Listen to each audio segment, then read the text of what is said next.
You ever gone to like a fancy restaurant and just eat something that you were just so amazed by? Like the moment in Ratatouille when he's just starving the cheese and it just comes together to one dish, but forget it. But yes, a lot of us question how a lot of chefs come up with these amazing type of dishes and how they develop these. Well, I'm gonna show you a simple breakdown process of how chefs do that and how they're able to create these amazing dishes off of seemingly nothing. So without further ado, let's get into it.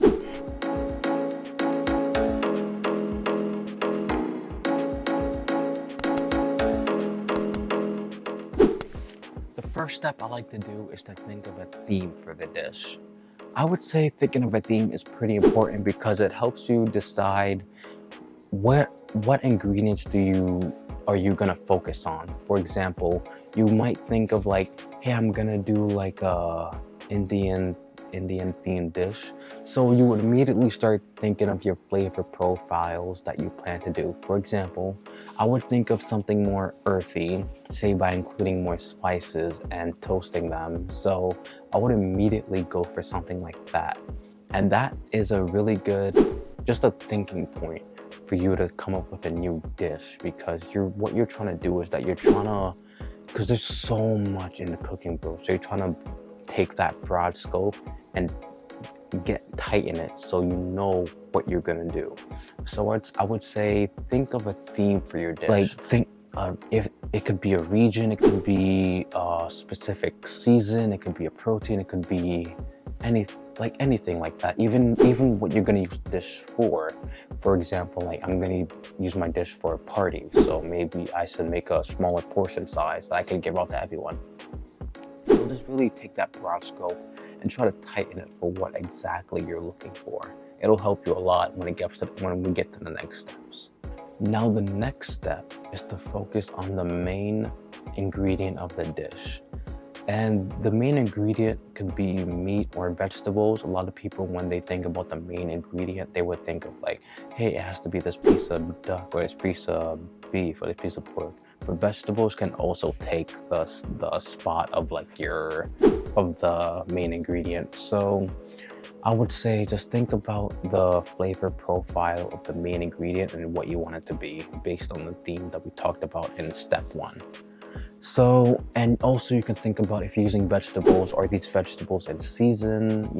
Can I use this vegetable over this vegetable? Because a lot of vegetables have similar flavor profiles, but you can hone down on a specific one to really make it unique and stand out.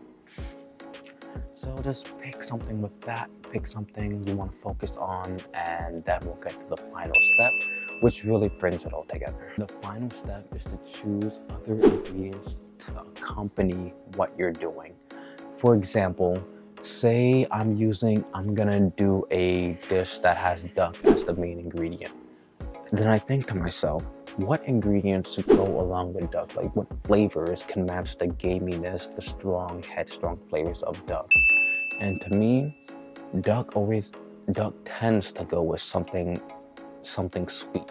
So what I would do is say, I want to have a duck dish, and I'm gonna do with like a sauce of duck jus with orange, because duck and orange makes an amazing combination. There's a pretty popular French dish called duck with orange. It's really, really good. So you'll love it if you try it. But yeah, super expensive, of course. But yeah, so do that. So find ingredients to accompany the main vegetable, and a main thing is cohesion. You don't want to just add stuff because you just don't want to add different stuff to the dish just because you think it'll go together.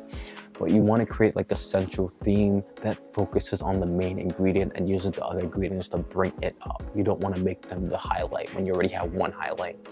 So because the example with duck lait orange, it uses juices from the duck in order to enhance the sauce. That's why the sauce works so well, because it not only does it have orange, it brings a new component to the dish, but it also enhances the component that's already in it. That's why it works so well to the dish. That's a really good example. Another good example is let's do a salad. So we have a salad with like spinach. One of my one of the places that I worked at, they add like strawberries and cream cheese. So that worked pretty well because you're trying to make a salad for the summer season. That's the theme we were going with. The main ingredient was spinach, and then we used strawberries and cream cheese to enhance that flavor in order to bring a more cohesive dish. With the vinaigrette was a red wine vinaigrette, if I'm not mistaken, but that's not the point. The point is that I went through the 3 basic steps in order to create a dish out of seemingly nothing, like that, like instantly. So that's what I'm showing you guys how to do. And with that, we move to the end of the video. I really hope you guys learned something, had fun today, and because thinking of new dishes is extremely fun. I'm sure you have something that you wanted to create based on your favorite like meat or your favorite food that you had, and now I just gave you the steps in order to do so. So again, that's pretty much it, and I hope you enjoy.